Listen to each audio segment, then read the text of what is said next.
everything was done to try to learn how to become a better basketball player. Everything. And so when you have that point of view, then literally the world becomes your library to help you become better at your craft. So because you know what you want, the world's giving you exactly the information you want to become better at, because you know what you're looking for. So many guys tell stories about your work ethic.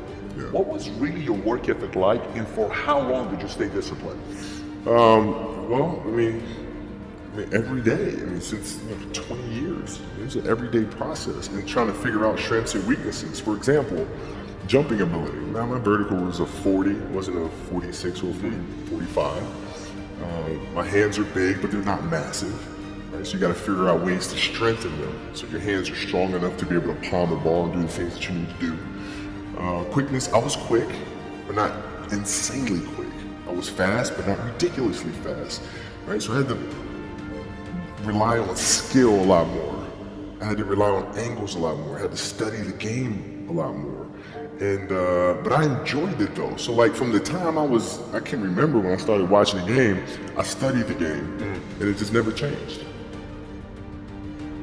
It's a good separation for me, emotionally, to be able to put myself in a place where at practice, when I'm training and doing games, I switch my mind to something else. I switch my mode into something else, right? For me, it's the equivalent of Maximus Decimus Meridius in Gladiator picking up the dirt, smelling the dirt, it's go time, right? So that was my mental switch. It's like an actor getting ready for a film. You gotta put yourself in that cage. When you're in that cage, you are that character. Then when you leave there, it's something completely different. But when I'm in that cage, bro, don't touch me, don't talk to me. Leave me alone. Follow your passion first. When I retired from the game, I sat there asking kind of all the wrong questions. What's the biggest industry I can get into? It's all the wrong stuff. And you gotta sit there and ask yourself, okay, what am I truly passionate about? What do I enjoy doing? And when you feel that way, honestly, you feel like you have never worked a day in your life. It's the most fun thing in the world. You get up in the morning excited about what you're doing. And you gotta be really honest with yourself about it. If you wake up in the morning and you're dreading going to work, dude, do something else. Right. Do something else. And those are hard decisions to make, but when you make those decisions, it's a very liberating experience, and you find out that the rewards will come. I think the best way to prove your value is to work, is to learn, is to absorb, to be a sponge. You always want to outwork your potential.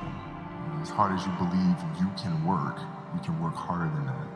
And that's what I tried to do when I first came in the league. But basketball is such a direct competition sport.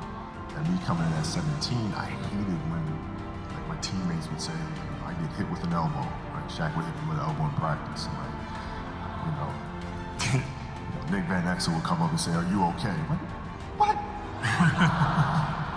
Wow, are you okay? What the hell's wrong with you? So I always had that extra chip on my shoulder. So every day of practice for me was really trying to annihilate everybody that I was playing against. Because I wanted to prove you don't need to babysit me. I'm fine, And so it's always that competitive nature, the work ethic, and curiosity. Because I asked a lot of questions. Playing with Byrant Scott, I asked him a lot of questions. Eddie Jones was great at chasing guards off the screens, and I didn't understand how to do that. I would sit with him before practice, after practice.